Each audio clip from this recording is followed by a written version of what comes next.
اللہ تعالیٰ جل شانہ کے محبوب علیہ السلام نے ارشاد فرمایا کہ اللہ تعالیٰ پسند کرتا ہے ایسے بندے کو جو متقی ہے، غنی ہے اور لوگوں کی نظروں سے چھپ کے رہتا ہے۔ نمایاں ہونے کا اسے شوق نہیں ہے، بلکہ چھپ کے زندگی گزارنے کی آرزو رکھتا ہے، اور متقی ہے، اللہ کی حرام کردہ چیزوں سے بچتا ہے، اور غنی ہے، اللہ نے اس کو جو دیا ہے اس کو راہ خدا میں بانٹتا ہے۔ تین صفتیں جس بندے میں ہیں، متقی ہے، غنی ہے اور مخفی رہنے کا مزاج ہے، میرے حضور فرماتے ہیں وہ ایسا بندہ ہے جس سے رب رب ہو کے پیار کرتا ہے کہ یہ میرا بندہ ہے۔ تو اپنی زندگی گزارو تقوی کے نور سے، زندگی گزارو خلق خدا کو بانٹتے ہوئے بسر کرو، جو تم کو اللہ نے دیا اس کو بانٹ دو لوگوں میں۔ اور تیسری خوبی کہ لوگوں میں نمایاں ہونے کا، آج کل تو جب سے یہ سیلفی آئی ہیں تو اس شوق کو تو مہمیز لگ گئی ہے نا، یہ تو شوق آسمانوں پہ جا کے چڑھا، ہر بندے کو نمایاں ہونے کا۔ آج تو عمرے بھی کیش ہوتے ہیں، طواف بھی کیش ہوتے ہیں، نمازیں بھی کیش ہوتی ہیں، سجدے بھی کیش ہوتے ہیں، اور انتہا ہو گئی رسول اللہ کے در پہ جو حاضری ادب والی تھی وہ بھی کیش ہو رہی ہے۔ تو اس نے نمائش کے شوق کو آسمان پر پہنچا دیا۔ لیکن اللہ کس کو پسند کرتا ہے؟ جو چھپ کے رہتا ہے، جو پوشیدہ رہتا ہے۔ نمایاں رہنا، اس میں بہت زیادہ آفتیں ہیں، بہت زیادہ آفتیں ہیں۔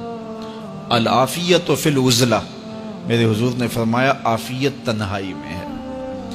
تو لوگوں سے چھپ کر کے جتنی زندگی گزرے، بالخصوص جو آپ کے اعمال ہیں تو وہ جو ہے وہ لوگوں سے چھپ کر کیے جائیں سوائے فرائض کے۔ ایک شخص نے حضور کی خدمت میں سوال کیا، حضور لوگوں میں سب سے اچھا شخص کون سا ہے؟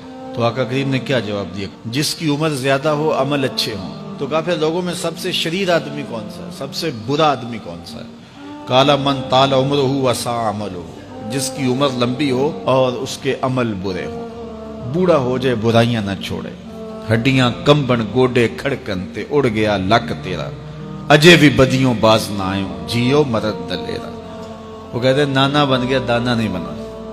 تو جس کی عمر زیادہ ہو لیکن اس کے عمل کرتوتیں اچھی نہ ہوں، بوڑھا ہونے کے باوجود بھی شرارتیں کرتا ہو، دو آدمیوں کو لڑاتا ہو، میاں بیوی کے درمیان تنازع کھڑے کر دیتا ہو، خاندانوں کے اندر شر پھیلاتا ہو، لڑائیاں پیدا کرتا ہو، متکبر ہو، اس کی چال ڈھال متکبرانہ ہو، اس کی نظر میں حیا نہ ہو، اس کی زبان گندگی اور غلاظت بکتی ہو، گالیاں دیتا ہو، عمر ہو گئی ہے لیکن اس کے عمل اچھے نہیں۔ فرمایا سب سے اچھا شخص دیکھنا ہے تو وہ ہے کہ جس کی عمر زیادہ ہے، عمل اچھے ہیں۔ سب سے برا شخص دیکھنا ہے تو وہ ہے جس کی عمر زیادہ ہے، عمل برے۔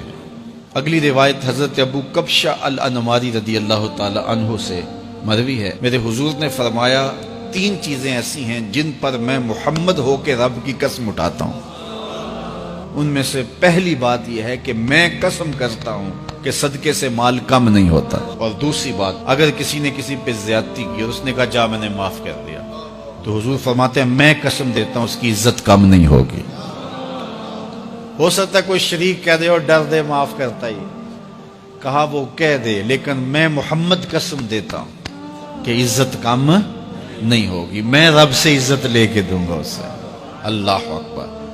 تیسری بات، جب کوئی شخص سوال کا دروازہ کھول دیتا ہے، مانگنے لگ جاتا ہے، تو میرے حضور فرماتے ہیں میں قسم اٹھا کے کہتا ہوں اللہ اس پر محتاجی کا دروازہ کھول دیتا ہے۔ جو مانگنے لگ جاتا ہے پھر مانگتا ہی رہتا ہے۔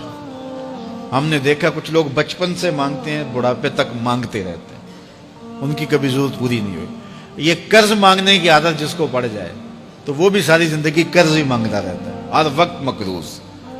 تو جس کو مانگنے کی عادت پڑ جائے تو میرے حضور فرماتے ہیں میں قسم اٹھا کے کہتا ہوں محتاجی کا دروازہ بند نہیں ہوتا، محتاجی اس کی جو ہے وہ مستقل اس کے اوپر مسلط کر دی جاتی ہے، وہ مانگتا ہی رہتا ہے۔ تو آئیے اس مختصر زندگی کو اللہ کے نام لگائیں، اس کے ذکر سے وابستہ کریں۔